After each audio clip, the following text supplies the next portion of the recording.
Millennials against the president-elect anti-Trump protests continue across campuses nationwide. Donald Trump's senior advisor has a message for millennials. We're treating these adolescents and these millennials like precious snowflakes. I'm just amazed how many texts and emails I'm receiving as one person of all these professors saying you don't have to take the test, you can get college credit if you protest. What's the worst thing that can happen to these millennials? That Donald Trump will make good on his promise to create 25 million new jobs? Here now is Kirsten Haglund, conservative political commentator, and Blake Rutherford, Democratic strategist. Blake, I mean, I can only imagine there was so much rhetoric and angry talk on both sides of this campaign. If Hillary Clinton had won and students were out protesting, I don't think they would get the same sympathy in class.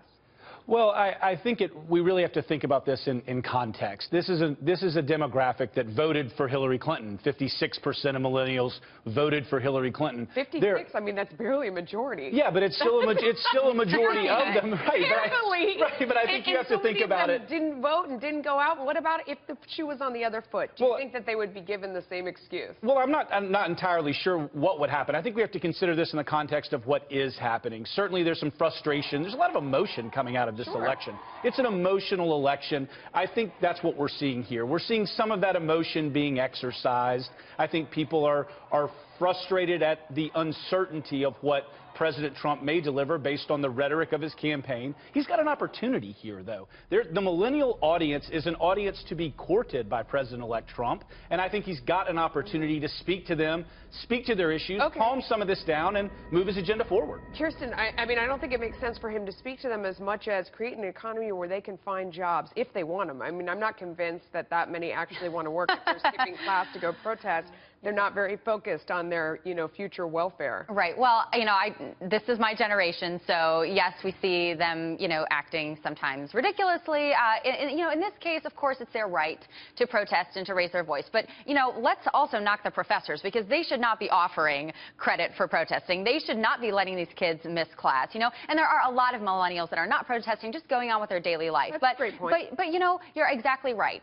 He's just got to go in there, do what he needs to do for the economy in the country, and millennials will take note. They'll also grow up, right? So they'll move out of this college setting where they can still kind of do whatever they want, and they'll have to get a job. They'll have to pay taxes, all these things. I don't think the professors are doing them any favors, because I don't think employers would cut them a break if they were out protesting. So No. They're not helping them. Meanwhile, demonizing Donald Trump in the classroom, a San Francisco teachers union, I mean, should we be surprised? A San Francisco's teachers union, take that with a grain of salt, offering a lesson plan to public schools that calls Donald Trump, quote, a racist, sexist man who became president by pandering to a huge racist and sexist base.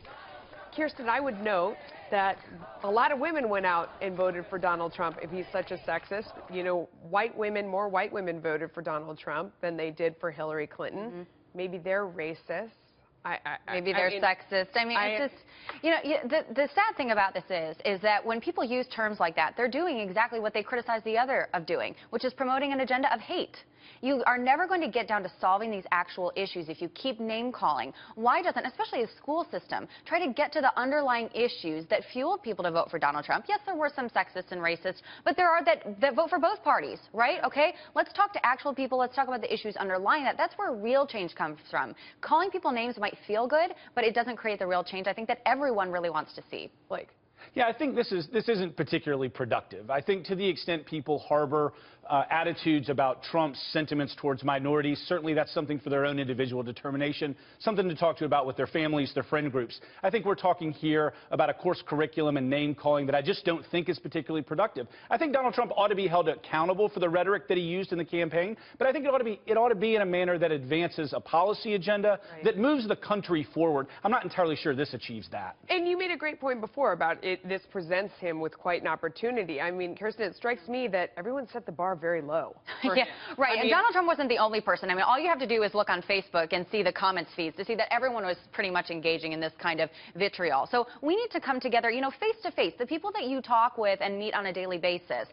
Be kind to them, be gracious, compassionate, stop throwing barbs and just be nice to the people that you meet every day. It can be up to him to surprise on the upside, though, I think is what the point that you were making before, right? I mean, he can come out and do good things and prove everyone wrong. That's exactly right. There's an opportunity here. President-elect Trump has a platform, he's got a megaphone, and he's got the responsibility of the presidency to engage these audiences and to be productive. I hope he does. And create jobs. There you go. That'd make everyone happy. Thanks to both of you.